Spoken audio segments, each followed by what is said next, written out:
Good morning. Today is 27 नवंबर 2018 और आप सभी का स्वागत है DNA that is daily newspaper analysis of the Indian express. आज देखते हैं कि कौन कौन से इंपॉर्टेंट न्यूज़ हैं। देखो, ये जो फ्रंट पेज पे आपको दिख रहा है ये 26/11 के 10 साल हो गए, उसी को रिमेम्बरेंस में यहाँ पर जो है गेटवे ऑफ इंडिया पे ये लोग एकत्रित हुए हैं और वहाँ पर लोग अपने अपने विचार विमर्श को प्रकट किए हैं। साथ ही साथ यहाँ पर इम्पॉर्टेंट चीज़ ये है कि बहुत सारे सेलिब्रिटी वहाँ पर हमारे पीयूष गोयल हो गए, वहाँ महाराष्ट्र के जो चीफ मिनिस्टर है देवेंद्र फडणवीस, ये सब लोग वहाँ पर एकत्रित हुए थे और साथ ही साथ एकजुटता और हमें एक आतंकवाद जैसे मुद्दे को कैसे we as a nation face करना चाहिए, इन सब चीज़ों पर वहाँ पर जिक्र हुई। और साथ ही साथ हमारे प्रधानमंत्री ने क्या कहा, प्रधानमंत्री ने ये कहा कि Pakistan saying that India will never forget 26/11, मतलब इंडिया 26/11 जैसी चीज़ों को कभी नहीं भूलेगा and we are looking for an opportunity to brings the perpetrators to the justice, मतलब हम लोग जो भी इसमें संलिग्न थे, जो भी व्यक्ति थे, उसे हम लोग अंजाम तक जरूर पहुंचाएंगे। और ये सब के बीच बहुत सारी ऐसे जिक्र भी कि इस 10 सालों में हम लोग जो है अपनी कैपेबिलिटी को बहुत ज़्यादा बढ़ा चुके हैं। हमारी कोस्ट गार्ड हो गई या फिर हमारी सबमरीन्स हो गई, हमारी नेवी हो गई, हमारी इंडियन एयरफोर्स हो गई या फिर हमारी इंटेलिजेंस हो गई, ये सब चीज़ें बहुत ज़्यादा मतलब और भी मजबूत हो गई है और ऐसी और भी वापस से ऐसे घटनाएं ना हो उसके लिए हम लोग अग्रसर हैं। और होपफुली पिछले 4-4.5 सालों में ऐसी कुछ भी घटना हमारे देश में अब तक नहीं हो पाई है, तो ये अपने आप में एक सराहनीय बात कही जा सकती है। करतारपुर कॉरिडोर, हमारे जो उपराष्ट्रपति हैं वेंकैया नायडू ये कह रहे हैं कि ये करतारपुर कॉरिडोर जो है ये एक पीस और प्रोस्पेरिटी के लिए एक ब्रिज बनेगा और दोनों देश जो हैं हो सकता है एक कॉमन प्लेटफॉर्म पर आकर हम लोग शांति प्रक्रिया के लिए आगे बढ़ेंगे। और साथ ही साथ जो हमारे पंजाब के चीफ मिनिस्टर है कैप्टन अमरिंदर सिंह, वो बोल रहे हैं कि पाकिस्तान को ऐसी हिमायत जो भी 26/11 में जो उसने की वापस से ऐसी नहीं करनी चाहिए। हमारी जो फोर्सेस है, इंडियन आर्मी है, उसके मुकाबले बहुत बड़ी है और ऐसे कोई भी एक्शंस किसी भी वक्त लेने में सक्षम है। साथ ही साथ यहाँ पर देखो एयरसेल मैक्सिस केस, यहाँ जो लेफ्ट साइड में आपको दिख रहा है, तो एक्सप्लेन्ड पेज पे भी आज इसे पूरे डिटेल में समझाया गया है। तो एक्सप्लेन्ड पेज में उतनी डिटेल में बताई नहीं गई है बातें, तो मैं आपको एयरसेल मैक्सिस केस आखिर इसकी शुरुआत कैसे होती है और ये कहां तक आकर किस तरीके से फंसते हैं, बहुत आसान शब्दों में मैं आपको समझाता हूं 2 मिनट में। ये देखो मेडिकल बाजार, ब्रेस्ट इम्प्लांट से रिलेटेड यहां पर आर्टिकल पिछले 2 दिन से इंडियन एक्सप्रेस दे रही है, तो उसी से रिलेटेड है कि उसमें क्या धांधली होती है, क्या सारी चीजें होती है। तो इससे रिलेटेड एक डिफरेंट पेज पे, पेज नंबर 3 पे पूरे डिटेल आर्टिकल है, तो आप उसको गो थ्रू कर सकते हो। तो मैं आपको समझाता हूं। यहां पर देखो ये नासा से रिलेटेड आर्टिकल है, जो वहां पर एक हमारी स्पेस क्राफ्ट गई है जिसका नाम क्या है, इनसाइट। तो इससे रिलेटेड हम लोग न्यूज़ जो है एक्सप्लेन्ड पेज पे और भी डिटेल में से दी गई है, तो वहां पर देखते हैं। तो उससे पहले मैं आपको एयरसेल मैक्सिस केस को पूरे डिटेल में समझा देता हूं ताकि आपके मन में कुछ भी कंफ्यूजन नहीं हो। अब देखो ये दौर स्टार्ट होता है 1999 का। 1999 का वो दौर है जब भारत में मोबाइल कंपनी आना स्टार्ट हो जाती है। मतलब आज जो आप स्मार्टफोन यूज करते हो, सैमसंग का या फिर आईफोन यूज करते हो, उस तरीके की नहीं, बस बेसिक मॉडल मोबाइल फोन की स्टार्ट हो जाती है इंडिया में आना। उसके बाद तमिलनाडु आता है, ठीक है। तमिलनाडु में अब क्या होता है, एक नाम उभर कर आता है जिसका नाम है चिन्नाकनन शिव शंकरन, ठीक है। सी शंकरन आप नाम से इसे जान सकते हो। जो बनाते कौन सी कंपनी है, एयरसेल नाम की कंपनी को बनाते, एयरसेल की सिम कार्ड जैसा आप लोग जानते हो। लेकिन ये अभी कहां पर बन रही है, तमिलनाडु में बन रही है। अब धीरे धीरे जब ये एयरसेल कंपनी को बनाते हो तो ये फेमस होनी स्टार्ट हो जाती है और तमिलनाडु में इसका वर्चस्व बढ़ जाता है। तो ये कब है, ये 1999 का दौर चल रहा है। उसके बाद देखो क्या होता है, 1999 के बाद 2004-2005 का दौर आता है। 2004-2005 का दौर जब आता है तो एक मलेशियन की कंपनी है और उस कंपनी का नाम क्या है, मैक्सिस कम्युनिकेशन, ठीक है। मैक्सिस कम्युनिकेशन नाम की एक मलेशियन कंपनी है जो कि एयरसेल की, ठीक है, एयरसेल की 74% शेयर जो है खरीद लेती है, ठीक है। ये 99 में शिव शंकरन के द्वारा बनाई गई कंपनी के 74% के शेयर को कौन खरीद लेती है, मैक्सिस कम्युनिकेशन खरीद लेती है। अब जब ये चीज इतनी 74% खरीद लेती है तो इसका बिगर मालिक एयरसेल का अब ये हो गई, मैक्सिस कम्युनिकेशन हो गई। तो अब क्या करती है मैक्सिस कम्युनिकेशन जो है, ये 45,000 करोड़, ठीक है, 45,000 करोड़ रुपए जो है इन्वेस्ट करती है। और ये इन्वेस्ट करने का इसका पीछे का मकसद क्या होता है कि ये जो एयरसेल कंपनी अब अब तक तमिलनाडु में है, तमिलनाडु से निकालकर ऑल ओवर द कंट्री मतलब इंडिया में इसे फैलाया जाए। तो आप देख सकते हो कि एयरसेल, अगर आपको याद होगा कि एयरसेल की जो सिम कार्ड आप लोग जो यूज करते थे, ये सिर्फ तमिलनाडु के स्टेट के स्टूडेंट जो सुन रहे होंगे उनके लिए ही नहीं, ये जो है दिल्ली में, फिर जैसे देख रहे हो झारखंड में, बिहार में, उत्तर प्रदेश, राजस्थान, हर स्टेट में उसके बाद ये फैल जाती है। तो इसके पीछे जो है मैक्सिस कम्युनिकेशन का हाथ रहता है। अब देखो ये 74% तो मैक्सिस कम्युनिकेशन के पास चला गया। तो हमारे जो ये जो पहले इसके जो ऑनर हैं शिव शंकरन, उसके पास कितना परसेंटेज शेयर बच रहा है? उसके पास सिर्फ 26% शेयर बच रहा है। अब देखो 26% शेयर जो है ये अब क्या करते हैं शंकरन जी, ये भी बेच देते हैं। ये किसको बेच देते हैं? ये बेच कर देते हैं सिंधा सिक्योरिटी इन्वेस्टमेंट कंपनी। ठीक है, सिंधा सिक्योरिटी इन्वेस्टमेंट कंपनी को, ये सिक्योरिटी इन्वेस्टमेंट कंपनी को जब ये भेज देते हैं तो उसके बाद क्या होता है? उसके बाद एयरसेल कंपनी जो है डूब जाती है, दिवालिया घोषित हो जाती है। और यहां पर एयरसेल कंपनी, अगर अभी आपका स्टेटस बताऊं तो एयरसेल नाम की आप जो है सिम कार्ड आप यहां पर यूज में नहीं देखते हो। और उसमें सबसे इंपॉर्टेंट बात यह थी कि जियो जब यहां पर आई तो जियो आने के बाद जितनी भी छोटी कंपनियां थी जो उसको कंपीट नहीं कर सकती थी, 2G की जितनी भी कंपनी थी खास करके जो जियो को कंपीट नहीं कर पाई, वो लोग सारे के सारे बहुत बुरी तरीके से पिट गए। और उसी दौर में एयरसेल कंपनी भी पिट जाती है। तो ये पूरा मामला है एयरसेल का कैसे वर्चस्व से इंडिया में आया। लेकिन अब यहां पर केस यहां पर है कि चिदंबरम जी यहां पर किस तरीके से फंसते हैं। चिदंबरम जी कौन है? ये फाइनेंस मिनिस्टर हैं। अब उससे चिदंबरम के केस को पहले समझाऊं उससे पहले आपको कुछ बेसिक टर्मिनोलॉजी समझनी होगी। बेसिक टर्मिनोलॉजी क्या कि इंडिया में जैसे मैक्सिस कम्युनिकेशन उसके शेयर को खरीदी तो उस प्रोसेस को हम लोग क्या कहते हैं? उस प्रोसेस को हम लोग कहते हैं फॉरेन डायरेक्ट इन्वेस्टमेंट, जिसे हम लोग शॉर्ट फॉर्म में FDI भी कहते हैं। मतलब कोई भी बाहर की कंपनी इंडियन कंपनी में आकर अपना पैसे लगा सकती है, और जैसा मैक्सिस कम्युनिकेशन की। ऑब्वियसली अब ये जो करने का है FDI करने का जो तरीका है ये दो तरीके से होती है। एक जो पहला तरीका होता है इसमें विदाउट अप्रूवल मेथड होता है, मतलब गवर्नमेंट की अप्रूवल की आवश्यकता नहीं होती है। और इसको आप लोग कह सकते हो कि ऑटोमेटिक रूट इन जो है इन्वेस्टमेंट, मतलब ये ऑटोमेटिक तरीके से जो डिजिटल वे में या फिर सब कुछ ऑटोमेटिकली हो जाती है। दूसरा तरीका क्या होता है? दूसरा तरीका होता है कि इसमें आपको गवर्नमेंट की अप्रूवल की आवश्यकता होती है, जिसे आप लोग क्या कह सकते हो? गवर्नमेंट रूट भी कह सकते हो। तो FDI का दो रूट समझ गए, एक में विदाउट अप्रूवल, दूसरी अब अप्रूवल के साथ। अब देखो क्या होती है कि उसके बाद देखो टिल 24 मई 2017, ठीक है, 24 मई 2017 मतलब एनडीए की गवर्नमेंट आ चुकी है। ठीक है, तो 2017 तक का क्या मतलब, इसका फंडा क्या होता है? ये दोनों मतलब कौन से फंड विदाउट अप्रूवल होंगे, कौन से गवर्नमेंट अप्रूवल होंगे, ये कैसे हम लोग डिसाइड करेंगे? तो इसमें ये फंडा था कि अगर आप 5,000 करोड़ रुपए तक का अगर फॉरेन डायरेक्ट इन्वेस्टमेंट इंडिया में होती है तो इसका अप्रूवल जो है गवर्नमेंट नहीं करती, इसकी अप्रूवल कौन करती है? FIPB करती है। ठीक है, FIPB से हमारा क्या मतलब है? FIPB मतलब हो गया फॉरेन इन्वेस्टमेंट प्रमोशन बोर्ड के द्वारा यह अप्रूवल कर दी जाती है। अगर मान लो 5,000 करोड़ रुपए से ज्यादा का इन्वेस्टमेंट है, ठीक है, मोर अगर आप 5,000 करोड़ से कोई ज्यादा कंपनी अगर इंडिया में इन्वेस्ट करना चाहती है तो वैसे केसेस में इस मामले को कौन देखती है? इस मामले को CCEA देखती है। CCEA मतलब क्या हो गया?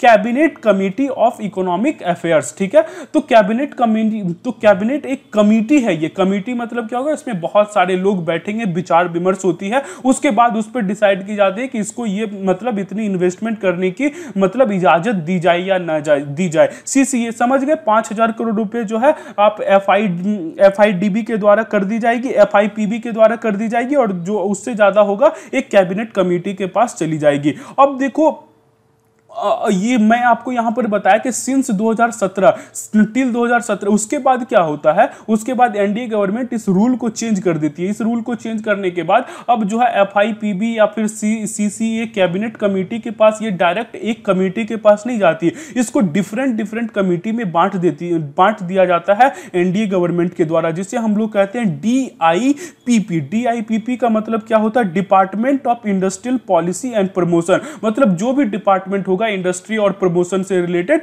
वो मतलब अगर आप मान लो टेलीकॉम इंडस्ट्री का है तो telecom industry, oil and sector का इंडस्ट्री हो गया, या फिर जो भी सेक्टर का इंडस्ट्री है, स्टील इंडस्ट्री का हो गया, तो जो भी सेक्टर का इंडस्ट्री को उससे रिलेटेड डिपार्टमेंट के पास चला जाएगा, वहां से उस डिपार्टमेंट से एडवाइस लिया जाएगा और एडवाइस आने के बाद जो भी उसमें अप्रूवल होगी उसके बाद जो है उस एफडीआई को क्लियरेंस मिलेगा। ये जो है मतलब एलडीए गवर्नमेंट 2017 के बाद ये रूल बनाती है। खैर अभी तो 2017 की ही बातों को चलते हैं। तो यहां पर क्या होता है कि जब आप 5,000 करोड़ से ज्यादा का इन्वेस्टमेंट, जो यहां पर ये मामले आप दिख रहे हैं, तो 5,000 करोड़ रुपए से ज्यादा का इन्वेस्टमेंट जो एफडीआई है ये बहुत रेयर केस में होता है। ठीक है, मतलब ज्यादातर इन्वेस्टमेंट जो फॉरेन डायरेक्ट इन्वेस्टमेंट होता है ये कितने 5,000 करोड़ के आसपास का ही होता है। मतलब इसका क्या हुआ कि मतलब बहुत ज्यादा केस जो है सीसीए के पास नहीं पहुंचते। Most of the cases 95% of the cases जो है कहां पे क्लियरेंस मिल जाते हैं, एफआईपीबी के द्वारा क्लियरेंस दे दिए जाते हैं।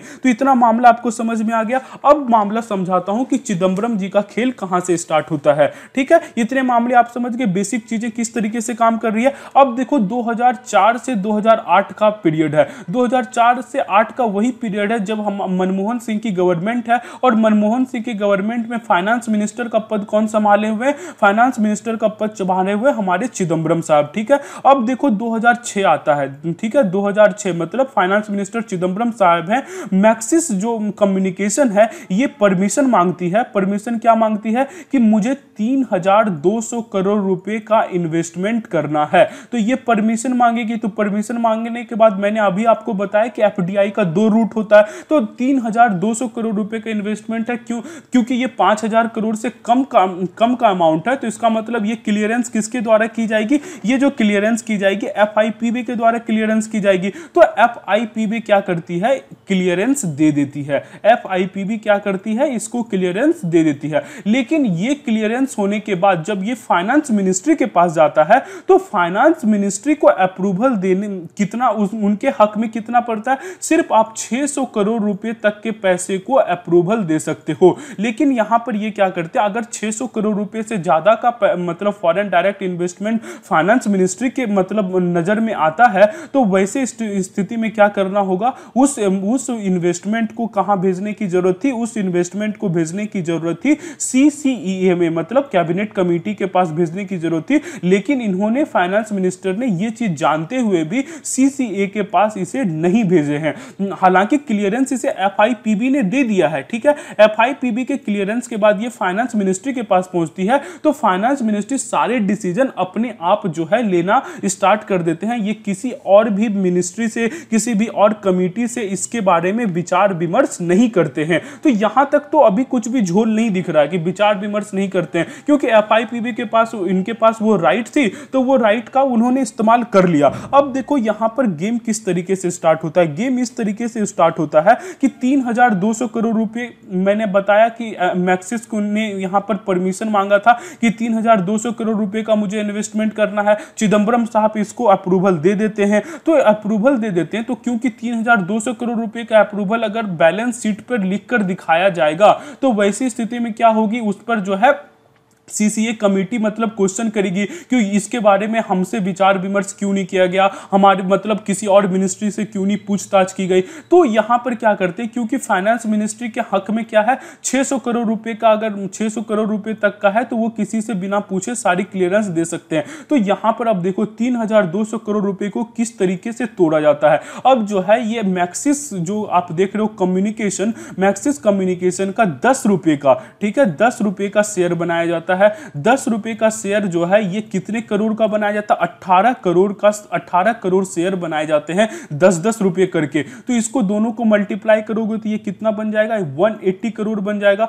तो अब क्या किया फाइनेंस मिनिस्टर जो है चिदंबरम साहब, ये 3,200 करोड़ रुपए जो है वहां पर बैलेंस शीट पे ना दिखाकर ये क्या दिखा दिए, 180 करोड़ रुपए बैलेंस शीट पर दिखा दिए। अब देखो ये जो ₹10 इसमें आपको दिख रहे हैं कि इनिशियल शेयर 10-10 रुपए का जो बनाया गया, गया। ये 10 रुपए क्या कहलाते हैं, ये 10 रुपए कहलाते हैं फेस वैल्यू। ठीक है, फेस वैल्यू का सिंपल मतलब ये होता है कि इनिशियल वैल्यू जो होता है शेयर का, उसको हम लोग कहते हैं फेस वैल्यू। इनिशियल वैल्यू के बाद जब वो शेयर मार्केट में आती है तो शेयर मार्केट का किस तरीके का कंडीशन है, वहां की कंपनी किस तरीके से काम कर रही है, उस पे क्या ऐड हो जाता है, उस पे है प्रीमियम वैल्यू ऐड हो जाता है। प्रीमियम वैल्यू जब ऐड हो जाता है तो वो फेस वैल्यू और प्रीमियम वैल्यू ये दोनों अमाउंट बनकर क्या बन जाती है, 3200 करोड़ रुपए बन जाती है। लेकिन चिदम्बरम साहब जो अमाउंट बैलेंस शीट पर दिखाते हैं ये सिर्फ फेस वैल्यू के ही दिखाते, 180 करोड़ को ही दिखाते। प्रीमियम वैल्यू को क्या करते हैं, छिपा लिया जाता है।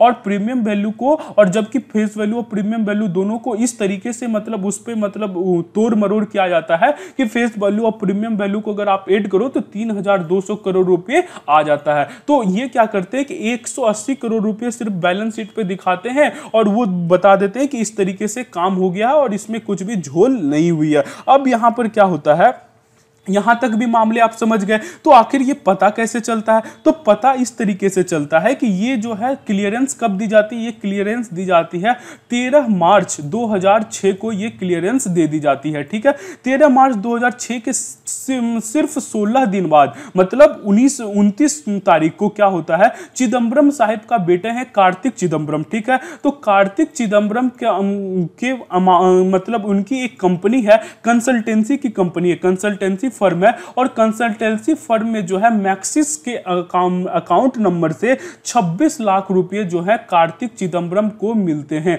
कार्तिक चिदम्बरम मतलब चिदम्बरम साहब के बेटे के जो कंसल्टेंसी फर्म है उसमें जो है 26 लाख रुपए कौन भेजती है, ये मैक्सिस कंपनी भेजती है। इसके अलावा उनकी एक और कंपनी है, कार्तिक चिदम्बरम की एक और कंपनी है, उस कंपनी का नाम है chase management service, chase management service. और इस चेज मैनेजमेंट सर्विस में फिर से जो है 87 लाख रुपए और आती है और ये भी मैक्सिस कम्युनिकेशन के द्वारा ही भेजी जाती है। और इसमें मतलब जब रीजन पूछा जाता है, मतलब जब ये बात सुब्रमण्यम स्वामी है जो इस पूरे मामले को रिवील करते हैं, तो उसमें जब रीजन पूछा जाता है कि ये 86 लाख रुपए और ये 26 लाख रुपए मैक्सिस कम्युनिकेशन कार्तिक चिदम्बरम को क्यों दे रहे हैं, तो वहां पर बोला जाता है क्योंकि मैं उनको जो है सॉफ्टवेयर प्रोवाइड करवा रहा हूं, सॉफ्टवेयर सर्विस प्रोवाइड करवा रहा हूं, इसलिए मैक्सिस कम्युनिकेशन मेरे को पैसे दी है। अगर आप 86 लाख रुपए और 26 लाख रुपए इस दोनों पैसे को अगर आप ऐड कर दोगे तो ये अमाउंट बन जाता है 1.13 करोड़ रुपए। और यही 1.13 करोड़ रुपए का पूरा घपले का मामला है जिसे हम लोग कहते हैं एयरसेल मैक्सिस केस। और इसमें चिदम्बरम साहब पे क्या मतलब आरोप लगा है, चिदम्बरम साहब पे आरोप लगा है कि आप अपने पोजीशन का दुरुपयोग किए हो और ताकि आपके अपने बेटे के मतलब पैसे दे सके, मैक्सिस कम्युनिकेशन का आपने क्लियरेंस दिया ताकि आपके बेटे में के अकाउंट में जो है पैसे भेजे जा सके। इसमें एक और व्यक्ति नपते हैं जो कि उस टाइम के टेली कम्युनिकेशन मिनिस्टर हैं जिनका नाम है दयानिधि मारम। दयानिधि मारम जो है वो जो मैंने आपको बताया कि 26% शेयर जो बच जाता है एयरसेल के जो फाउंडर होते हैं उसके पास, तो उस पर प्रेशर बनाया जाता है कि आप अपने शेयर को जो है बेच दो। ये प्रेशर बनाने का काम करते हैं दयानिधि मारन। लेकिन खैर ये केसेस तो क्लियर हो जाते हैं, इसको क्लियरेंस दे दी जाती है। लेकिन अभी जो मामला मतलब फंसा हुआ है, ये मामला कौन सा है, ये 1.13 करोड़ रुपए का मामला फंसा हुआ है। होपफुली आपको पूरी डिटेल में समझ में आ गई होगी कि ये पूरा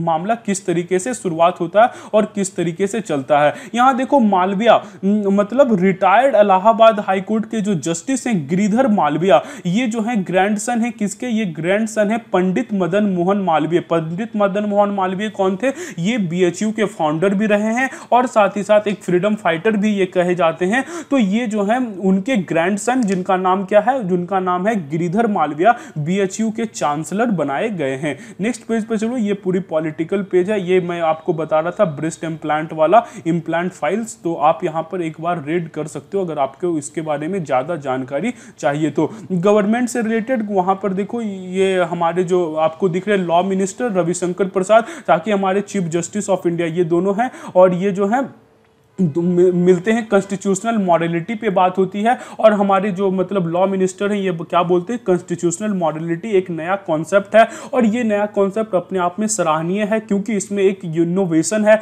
इसमें हम लोग इसे हमें अप्रिशिएट करनी चाहिए, ताकि नए नई चीज़ों को हम लोग इसमें देख सकते हैं। नई नई चीज़ें जैसे कि अभी आपने देखा धारा 377 से रिलेटेड मामला हो, या फिर आप देखो सबरीमाला से रिलेटेड मामला हो, लेकिन इसमें साथ ही साथ ये बोली गई कि कॉन्स्टिट्यूशनल मॉडलिटी एक नई इनोवेटिव स्टेप तो है, लेकिन इसमें क्या होनी चाहिए, कंसेंसस होनी चाहिए। मतलब सबरीमाला से रिलेटेड जो वर्डिक्ट आई थी उसमें 5 जज की बेंच थी, 5 जज में से 4 जज की जो मतलब जजमेंट थी वो एक तरीके थी, और लेकिन एक जो विमेन उसमें पैनल थी उनकी जजमेंट उनके खिलाफ थी। तो उसमें एक कंसेंसस होनी चाहिए, जब कंसेंसस हो जाएगी तभी हम लोग मानेंगे कि कॉन्स्टिट्यूशनल मॉडलिटी है। एम्बेसडर रिकॉर्ड मतलब आप इससे पहले जो आप मालदीव के प्रेसिडेंट थे उनके बारे में मैंने आपको बताया कि उनका झुकाव चाइना के प्रति ज्यादा था। तो चाइना के प्रति जब ज्यादा था तो उस टाइम जो बनाए गए थे एम्बेसडर मालदीव के से जो एम्बेसडर भेजे गए थे इंडिया में, तो उस एम्बेसडर को अभी जो न्यूली प्रेसिडेंट है उस एम्बेसडर को वापस बुला लिया गया है, और ये जो न्यूली इलेक्टेड इब्राहिम मोहम्मद सोली बने हैं वहां के प्रेसिडेंट, वो 17 दिसंबर को इंडिया पर विजिट करने आएंगे। ये देखो एक्सप्लेन्ड पेज पे सीबीआई केस अगेंस्ट चिदम्बरम, ये पूरे मामले को मैं आपको समझा दिया, तो इसे वापस फिर से समझाने की आवश्यकता नहीं है, और यहां पर उतनी डिटेल में वो बातें बताई भी नहीं गई है। होपफुली आपको वो पूरा मामला समझ में आ गया होगा कैसे वो शुरुआत हुई थी। Visa for the Pilgrim, 15 shrines in the Pakistan, 5 India under protocol. तो ये कौन सा प्रोटोकॉल है? ये प्रोटोकॉल ये है कि मतलब आप एक दूसरे के कंट्री में विदाउट वीजा, और या आप कह सकते हो कि वीजा एक स्पेशल टाइप के आपको वीजा मिलेगी, और आप एक दूसरे के मतलब जो आप रिलीजियस स्थान है वहां पर जाकर घूम सकते हो, और उसमें एंट्रेंस कहां से होती है? अटारी वाघा बॉर्डर के थ्रू आप एंटर कर सकते हो। और इसमें जो वीजा मिलती है ये वीजा किसके तहत मिलती है? 14 सितंबर 1974 में India Pakistan protocol on the visit to the religious shrine. इस प्रोटोकॉल के तहत जो है दोनों देश के लोगों को जो कि रिलीजियस स्थान पर आकर घूमना चाहते हैं उन्हें वीजा दी जाती है। तो उसमें से जो हमारे यहाँ के जो लोग हैं, जो पंजाबी कम्युनिटी के लोग हैं, वो पाकिस्तान में ऐसे 15 श्राइन्स हैं जहाँ पर ये माने जाते हैं, वैल्यूएबल माने जाते हैं, जहाँ पर इंपॉर्टेंस रखते हैं, और हमारे लोग वहाँ पर घूमने जाते हैं, और पाकिस्तान के भी लोग इंडिया में घूमने आते हैं। 5 ऐसे मतलब ये इंपॉर्टेंट जगह है। 5 कौन कौन से हैं मैं आपको बता देता हूँ। हजरत मोइनुद्दीन चिश्ती जो कि अजमेर में पाया जाता है, हजरत निजामुद्दीन औलिया जो कि दिल्ली में पाया जाता है, हजरत आमिर खुसरो जो कि दिल्ली में पाया जाता है, हजरत मुजाद्दीन अल्फ सैनी जो कि कहां पर पंजाब में पाया जाता है, और हजरत ख्वाजा अलाउद्दीन अली अद सबीर जो कि ये आपको कलियर शरीफ में पाया जाता है। तो ये 5 जगह हैं जो पाकिस्तानी लोग भी यहां पर घूमने आते हैं। और ये जो घूमने आएंगे ये कैसे, मतलब सिंगल पीपल तो नहीं आते हैं, ये जो है ग्रुप में आएंगे और ग्रुप में ही आके घूमेंगे, मतलब यहां पर रिलीजियस स्थान पर आएंगे और फिर वो चले जाएंगे। और उनके लिए जो है एक स्पेशल वीजा इनको दी जाती है, जिस वीजा का नाम क्या है?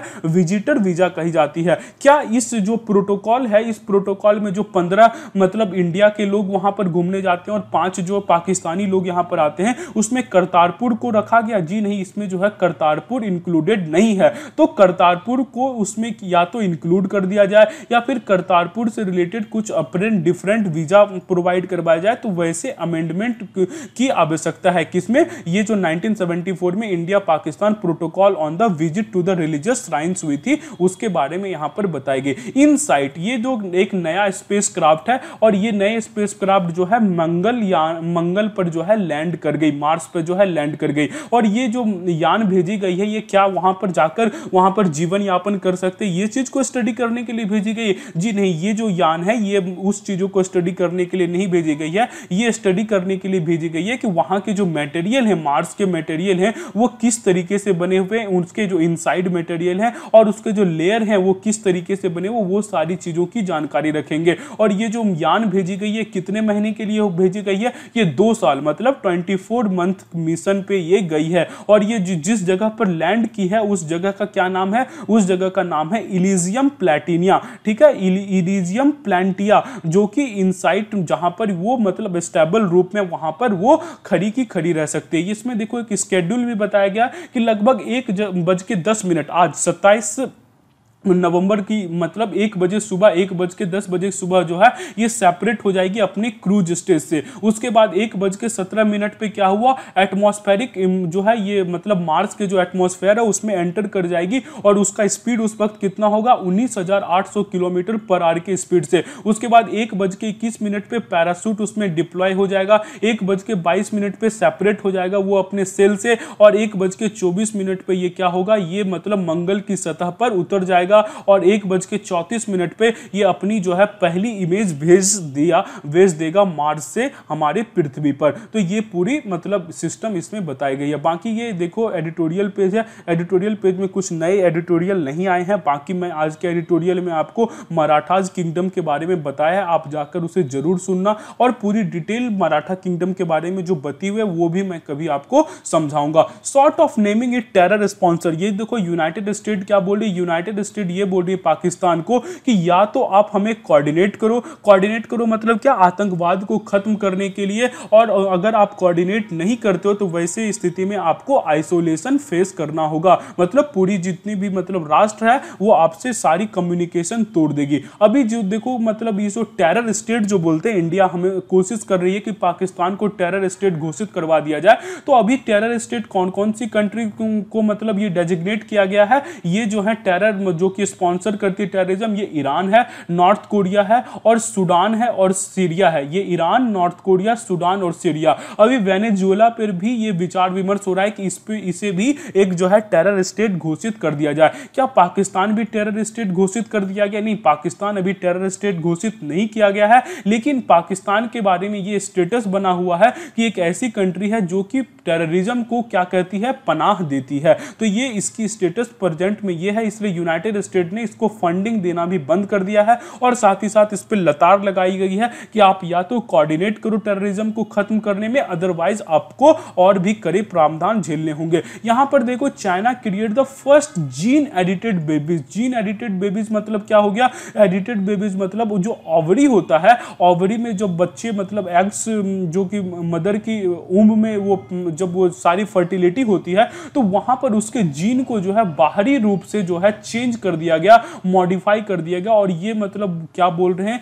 ये जो चाइनीज के वहां के जो डॉक्टर हैं वो बोल रहे हैं कि हम लोग इसमें सक्षम हो पाए हैं। क्या ये बात यूनाइटेड स्टेट में पहले की गई? तो यूनाइटेड स्टेट में ऐसी चीजें जो है इस पर पाबंदी है कि मतलब ह्यूमन से रिलेटेड कुछ भी ऐसी चेंजेज हम लोग नहीं कर सकते। Home is the most dangerous place for a women, ये यूनाइटेड नेशन की स्टडी बताती है। यूनाइटेड नेशन की स्टडी ये बताती है कि लगभग 87,000 फीमेल के ऊपर जो है अत्याचार होता है, उनकी मौत होती है और मतलब होम साइड में, और जो कि 2017 की डाटा है और उसमें लगभग 58% केसेस ऐसे हैं, 87,000 में से 58% जो है उनको मौत करने वाली, उनकी जो मृत्यु देने वाली थी वो कौन लोग हैं, या तो उनके अपने एकदम क्लोज जो आप कह सकते हो बेटर हाफ, पति पत्नी जो उनके पति परमेश्वर होते हैं, या फिर उनके ही घर के कोई लोग होते हैं। मतलब घर वाले ही विमेन पर अत्याचार करते हैं और जिस कारण से उनकी मृत्यु हो जाती है। अगर 58% से और सिंपल टर्म में मैं आपको समझाऊं तो 87,000 में से 30,000 ऐसे केसेस उभर कर आए हैं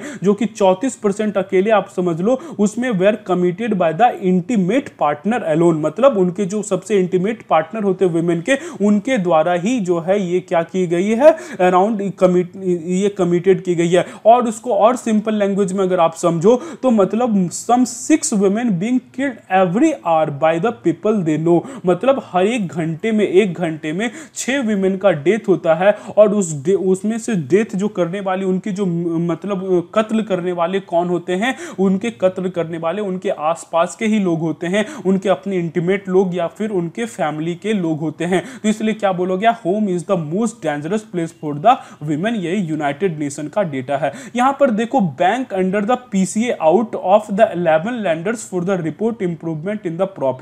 यहां पर देखो एक डेटा दी गई है, इस डेटा को आपको भी देखना चाहिए। मैं थोड़े जूम कर देता हूं। ये देखो, ये जो डेटा दी गई है उसमें कंपैरिजन बताई गई। 11 ऐसे कंपनी है जो कि पीसीए नॉर्म्स के अंदर है। पीसीए नॉर्म्स का मतलब क्या हो गया, पीसीए नॉर्म्स का मतलब वैसे बैंक हो गए जिस पर रेगुलेशन लगाई गई है, किसके द्वारा, आरबीआई के द्वारा रेगुलेशन लगाई गई। रेगुलेशन भी किस तरीके का, मतलब आप जो है अपने पेमेंट डिविडेंड पे आपको मतलब उसमें रोक लगा दी गई। आप जो है अपने ब्रांचेज को, नए ब्रांचेज को नहीं खोल सकते, आप नए स्टाफ को रिक्रूट नहीं कर सकते, या फिर आप जो है size of the loan book मतलब जितना आप लोन दे सकते हो आप अपनी मर्जी से लोन नहीं दे सकते। तो ये सारे रेस्ट्रिक्शन जो हैं ये 11 बैंक पर लगे हुए हैं। ये 11 बैंक कौन कौन से बैंक हैं? आईडीबीआई, यूको, इंडियन ओवरसीज हो गए, देना बैंक हो गए। तो इसका एक डेटा यहां पर देखो दिया गया। डेटा ये दिया गया है कि देखो 2017 में मान लो कि 2017 में ये आप जैसे देख लो आईडीबीआई बैंक जो है इसमें एनपीए कितनी थी? 24.498% थी,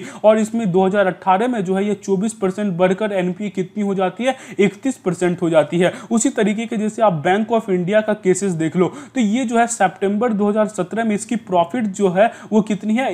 179.07 दिखाई जाती है, और सितंबर 2018 आते आते एक साल में इसकी जो प्रॉफिट है ये कितनी? माइनस में चली जाती है, लॉस में चली जाती है, और अभी वो कितना? -1156.25। और इसमें से जो मतलब 11 जो बैंक हैं उसमें से 4 बैंक मतलब इंडियन ओवरसीज बैंक को ले लो, बैंक ऑफ महाराष्ट्र के ले लो, कॉर्पोरेशन बैंक को ले लो, और ओरिएंटल बैंक ऑफ कॉमर्स ले लो। तो ये 4 बैंक जो है ये थोड़ी प्रॉफिट करने में मतलब सक्षम हो पाई है। प्रॉफिट करने में किस तरीके से? मैं एक की डेटा आपको पढ़ के सुना देता हूं। जैसे बैंक ऑफ महाराष्ट्र जो है सितंबर 2017 में इसकी प्रॉफिट कितनी थी? ये लॉस में जा रही थी, -23.24% के लॉस पर थी, और ये 2018 में जो है ये प्रॉफिट 27% की बना ली। तो ऐसे जो 4 बैंक जो प्रॉफिट बना लिए हैं तो इस पे जो है पीसीए नॉर्म्स को थोड़ी मतलब नॉर्मल करने की कोशिश की जा रही है। मतलब इसको मतलब लोन बुक इसको जो है थोड़ा इजी कर दिया जाए ताकि ये लोन ज्यादा से ज्यादा दे सके। और ज्यादा लोन क्यों दिया जा सके? क्योंकि देखो इस बैंक के पास मतलब कमाई के कुछ ही साधन ही होते हैं। वो किसी को लोन देगी, जब लोन देगी तो उसमें जो इसको इंटरेस्ट रेट मिलेगा उसी से वो कमाती है, और जब तक वो किसी को लोन नहीं दे पाएगी तब तक क्या होगा? उसका एनपीए और भी बढ़ता ही जाएगा। क्यों? क्योंकि उसका जो एसेट होगा वो एसेट में तो इंप्रूवमेंट होगा नहीं। एसेट में इंप्रूवमेंट इसलिए नहीं होगा वो किसी को लोन दे नहीं रही है, और जब उसका एसेट में इंप्रूवमेंट नहीं होगा तो एनपीए तो वो साल दर साल बढ़ता ही जाएगा, है ना। तो एसेट और एनपीए का जो रेशियो है साल दर साल जिस तरीके से हम लोग देख रहे हैं बढ़ रहा है तो और भी बढ़ता चला जाएगा। तो उसका एक बेटर उपाय यही है कि उसमें थोड़े से उसको मतलब रिलैक्सेशन दिया जाए इस 11 बैंकों को, और खास करके जो 4 बैंक थोड़ी प्रॉफिट करने में मतलब सक्षम हो पाई है उस पर तो ध्यान देना ही चाहिए। ये देखो एक इंटरव्यू दिया गया, और इंटरव्यू में जैसा हम लोगों ने देखा था कि आधार एक्ट जो जिसके अकॉर्डिंग जो मैंडेटरी थी आधार हर चीज़ों में, जैसे आप सिम कार्ड खरीद लो उसके लिए आधार की जरूरत नहीं, या फिर बैंक में आप अपना जाकर अकाउंट खुलवाते हो तो उसके लिए आधार जरूरी नहीं है। तो ये सारी बातें यहाँ पर ये उसमें बताई गई, और बताई गई कि कोई भी व्यक्ति अगर ऐसा चाहता है कि मतलब हम अपने आधार से रिलेटेड डेटा को जैसे केवाईसी को हम लोग डिलीट करवाएं तो वो जाके कंपनी को बोलेगा, और दूसरा कोई आइडेंटिफिकेशन प्रूफ देगा, केवाईसी देगा, तो उसके डेटा को कंपनी को डिलीट करना होगा। और साथ ही साथ बोलती है कि जो भी कंपनी जैसे कि आपने जियो का अगर सिम ले रखा है तो जियो की कंपनी तो आपसे वो ऑलरेडी आपके थंब इंप्रेशन को और फिर आधार के डेटा को ले रखी है, तो अब क्या वो डेटा को डिलीट कर देगी? नहीं, ऐसी तो इसमें ये बातें बोली कि सुप्रीम कोर्ट जो है इससे रिलेटेड कुछ भी मतलब बात बोली ही नहीं कि जो मतलब पहले से प्राइवेट कंपनीज ले ली है उसको वो डिलीट करे या क्या करे। तो क्योंकि ये वर्डिक्ट जो सुप्रीम कोर्ट का आया था बहुत क्लियर कट नहीं आया था, ये अपने आप में बहुत ज्यादा क्वेश्चन मार्क भी रेज करता हुआ था। तो इसमें बोली जा रही है कि ये जो केवाईसी जो टेलीकॉम कंपनी आपकी ली थी, जो भी आप सिम कार्ड वगैरह जब लिए थे, तो उसमें जो थंब इंप्रेशन था तो थंब इंप्रेशन तो रिकॉर्डेड नहीं है, क्योंकि थंब इंप्रेशन जैसे ही वहां पर लिया जाता है वो इनक्रिप्ट हो जाता है। लेकिन उसके अलावा जो आपका नाम हो गया, आपका एड्रेस हो गया, आपका फोटोग्राफ हो गया, आपका डेट ऑफ बर्थ हो गया और आपका जेंडर हो गया, ये सारे डेटा अभी भी प्राइवेट कंपनीज के पास सेफ हैं, और उसको क्या किया जाए उस पर अभी कुछ भी मतलब रूल्स नहीं बन पाए। Insolvency pre IBC facility likely to spend off the resolution. Pre IBC facility क्या है? ये प्री आईबीसी फैसिलिटी जो है दूसरे देश में मतलब चलती भी है, जैसे यूनाइटेड स्टेट में अगर देख लो तो प्री आईबीसी फैसिलिटी क्या है? इंसॉल्वेंसी जो बैंक्रप्सी कोड होता है, इंसॉल्वेंसी बैंक्रप्सी कोड का मतलब क्या हो गया कि कोई भी XYZ कंपनी है, XYZ कंपनी अगर डेब्ट में चली गई तो डेब्ट में चले जाने के बाद क्या करेगी? इंसॉल्वेंसी और बैंक्रप्सी कोड के तहत वो जो आईबीसी है वो आपको क्या बोलेगी, आप जो बैंक आपको तुरंत बोलेगी आप जितने पैसे आपके एनपीओ जो आपके डूबे हैं आप उस पैसे को किसी भी तरीके से आप वापस करो, इस लोन को आप लोग वापस करो। अगर आप वापस करने में सक्षम नहीं होते तो उसको कहां पर लेकर चला जाता है, एनसीएलटी में लेकर चला जाया जाता है। और जब एनसीएलटी में चला जाता है तो उसके बाद क्या होता है कि आपकी जो मतलब कंपनी है XYZ, उस कंपनी की बोली लगा दी जाती है या फिर दूसरे तरीके से मतलब वो आपको पैसे वहां पर रेज किए जाते हैं और बैंक को वो पैसे दे दिए जाते हैं। वो हो सकता है आपका ऑनरशिप भी XYZ कंपनी से चली जाए। तो अब जो XYZ कंपनी होती है वो कंपनी किसी एक की तो होती नहीं, उसमें बहुत सारे शेयर होल्डर्स होते हैं, उसमें बहुत सारे क्रेडिटर्स होते हैं। तो ये प्री आईबीसी फैसिलिटी ये बतलाती है कि वैसे कोई भी मामले जब आप लोग जो है आईबीसी के लिए एनसीएलटी के लिए आप एप्लीकेशन फॉर्म भर रहे हो कि अब जो है हम लोग सक्षम नहीं हो पा रहे मतलब इसको लोन चुकाने में, अब आप लोग देखो इसमें क्या करना है, तो उससे पहले जो आपके जितने शेयर होल्डर्स हैं या क्रेडिटर्स हैं उससे विचार विमर्श कर लिया जाएगा और विचार विमर्श करके एक कंक्लूजन पे पहुंचा जाएगा कि मतलब कैसे इस पैसे को जुटाया जाए, हमारे पैसे को किस तरीके से रीऑर्गेनाइज किया जाए। और जब पैसे रीऑर्गेनाइज होंगे तो बैंक को अगर वो पैसे हम लोग दे पाएंगे तो हो सकती है XYZ कंपनी को हम लोग अपने हाथों से जाने से बचा लें। तो ये एक प्री आईबीसी फैसिलिटी क्या है, एक माध्यम है कि आप लोग एनसीएलटी में जाने से पहले आप पैसे को कैसे जुटा सकते हो, उसके लिए एक मीटिंग कर सको अपने शेयर होल्डर से। ठीक है, ministry to review the free charges for the web check in. Web check in क्या होता है, वेब चेक इन बोला जाता है जैसे आप मान लो कि मतलब आपको फ्लाइट से कहीं का आप टिकट बुक किए, तो टिकट जब जैसे ही आप बुक करते हो वो भी मान लो कि वो बुक करने का दो माध्यम होता है। तो बुक जब आप करते हो मतलब वेब पोर्टल से, तो वेब पोर्टल से एक बार आपने टिकट बुक कर लिया, टिकट आपकी हो गई कंफर्म। टिकट कंफर्म होने के बाद जब आपकी फ्लाइट की डेट है उससे 48 आवर पहले क्या होती है, आपके पास एक आपको मतलब एक बोर्डिंग पास जो है प्रिंट आउट लेनी पड़ती है। बोर्डिंग पास में क्या होती है, बोर्डिंग पास में आपको सारी चीजें वहां पर वेब चेक इन का फैसिलिटी मतलब ये होता है कि आपको वहां पर इंश्योर करना होता है कि हाँ हम जो है अवेलेबल है, मतलब हम जो है ट्रैवल कर रहे हैं। वहां पर आपको ये ऑप्शन मिलेगा कि आपके पास कितने लगेज हैं, वो सारी चीज आप वहां पर फिलअप कर सकते हो। आपको कौन सी सीट चाहिए वो भी आप वहां पर चूज कर सकते हो। तो ऐसी ऐसी बहुत सारी फैसिलिटी होती है, उसमें आप खुद ही ये सारी चीजों को मतलब फिलअप कर देते हो जितने आपके ऑप्शंस होते हैं। और जब ये सब चीजें आप कर देते हो तो आप जो है चेक इन करते वक्त मतलब जब आप चेक इन करते हो एयरपोर्ट पे, मतलब कौन से गेट नंबर से आपको चेक इन करना है, आपको चेक इन टाइम आपका क्या है, ये सारी चीजें जब आपके पास होती है तभी आप जो है सिक्योरिटी चेक इन कर सकते हो। ये सारी चीजें आपके पास जब तक नहीं हो, तो मान लो कि अगर आप वेब के थ्रू ये सारी चीजें नहीं करते हो तो आपको क्या करना होगा, वहां पर एक लंबी लाइन लगानी होगी। जैसे कि आप ट्रेन टिकट जनरल की टिकट जब आप खरीदने जाते हो टिकट काउंटर पे तो एक लंबी लाइन लगती है, तो वो लाइन लगने के बाद जब आपका नंबर आएगा उसके बाद सारी चीजें क्लियर होती है। तो वो चीजें आप ना करो, वो सारी चीजें आपके पास पहले से बनी रहे, इसके लिए आप क्या करते हो, ये चीजें आप नेट के थ्रू खुद ही प्रिंट आउट ले सकते हो। तो इसे हम लोग क्या कहते हैं, वेब चेक इन। तो मामला यहां पर क्या है, मामला यहां पर यह है कि जब वो आप वेब चेक इन करते हो तो उसमें एक फैसिलिटी ये भी आती है कि आपको कौन सा सीट चाहिए। मतलब किसी व्यक्ति को ऐसा लगता है कि हमें विंडो साइड की सीट चाहिए, किसी व्यक्ति को लगता है कि हमें जो है थर्ड रो में सीट चाहिए। तो ये अभी एक नया प्रोविजन आया, नया प्रोविजन के अकॉर्डिंग जितने भी सीट होते हैं अगर आप लोग चूज करते हो तो उसमें आपको पैसे देने होंगे। मतलब अगर आप मान लो विंडो साइड सीट चूज करते हो तो हो सकता है आपको 200 रुपये एक्स्ट्रा देना पड़ेगा। अगर आप जो है थर्ड रो में सीट चूज करते हो तो आपको 100 रुपये देना होगा। तो ये सारे मामले यहां पर उभर कर आए, तो इसको जो है रिव्यू करने की बात कर रहे हैं कौन, हमारे मिनिस्ट्री जो है रिव्यू करेंगे कि कहीं इसमें भी धांधली तो नहीं हो रही है और गलत तरीके से इसका दुरुपयोग तो नहीं किया जा रहा। वेब चेक-इन का मामला आप समझ गए। उसके बाद CBDT task force for the drafting the new direct tax मतलब देखो ये जो है 50 साल पहले मतलब इनकम टैक्स 1961 में ये बनी थी, ठीक है। 1961 से लेकर 2018 आ गए आज, तब से अब तक जो है इसमें कुछ भी ऐसी अमेंडमेंट या ड्राफ्ट नहीं लाई गई है। तो इसमें कुछ नए ड्राफ्ट लाए जा सके इसके लिए एक कमेटी बनाई गई है और उस कमेटी को मतलब ये बताना है, ये फरवरी में अपनी रिपोर्ट को सबमिट करेगी कि हम लोग क्या ऐसे बेसिक चेंजेस ला सकते हैं ताकि हम लोग टैक्स सिस्टम को और भी ज्यादा ट्रांसपेरेंट बना सकें। India to push for the better deal with the China under RCEP. RCEP क्या है, आरसीईपी मतलब ये हो गया कि हम लोग जितने भी एशियान के 10 मेंबर्स हैं, ठीक है, और साथ ही साथ इसके अलावा कौन है, 6 एशियान एफटीए पार्टनर, मतलब Australia, China, India, Japan, south Korea और न्यूजीलैंड, ये लोग जो है मिलकर कितने 2 नवंबर 2012 को क्या किए थे, फ्री ट्रेड एग्रीमेंट जो है साइन किए थे कि हम लोग जो आपस में इस तरीके का ट्रेडिंग करेंगे,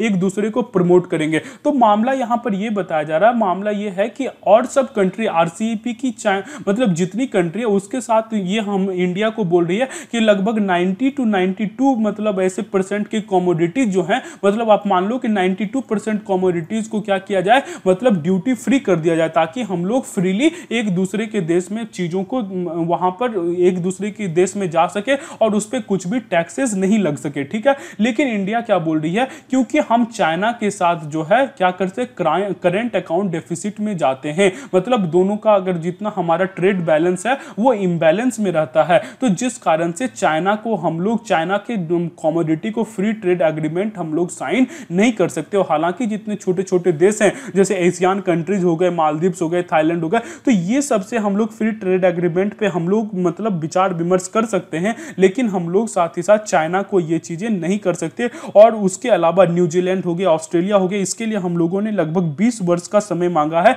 हमें 20 ईयर्स चाहिए, तब तक हम लोग सारी कमोडिटीज को फ्री ट्रेड एग्रीमेंट में ले आएंगे। लेकिन चाइना के लिए हमें और भी वक्त चाहिए जब तक हम लोग ट्रेड को बैलेंस वे में नहीं लेकर आए। RBI in position to transfer 1 से लेकर 3 लाख करोड़ रुपए। आपको कुछ दिन पहले मैंने समझाया था कि आरबीआई और गवर्नमेंट के बीच में जो मतलब लड़ाई चल रही थी उसको सॉल्व करने के लिए फिर एक क्या बनाया गया, एक जो है reserve bank economic capital framework बनाया गया। इकोनॉमिक कैपिटल फ्रेमवर्क का क्या काम था, ये पूरी देखरेख करेगी कि मतलब आरबीआई के पास जो एक्स्ट्रा पैसे आए हैं वो एक्स्ट्रा पैसे में से कितने अमाउंट ऑफ पैसे गवर्नमेंट को दिए जा सकते हैं। अभी आरबीआई ने क्या कहा था कि हम पैसे को गवर्नमेंट को नहीं दे सकते, जबकि गवर्नमेंट क्या बोली थी कि आर्टिकल 47 के साथ, सेक्शन 47 के तहत वो जितने मतलब सरप्लस अमाउंट आते हैं आरबीआई के पास वो गवर्नमेंट को दे देने चाहिए, ताकि गवर्नमेंट जो अपने बजट में फिस्कल जो मतलब बजट में चली गई है, फिस्कल डेफिसिट में चली गई है, उस डेफिसिट की भरपाई कर सके।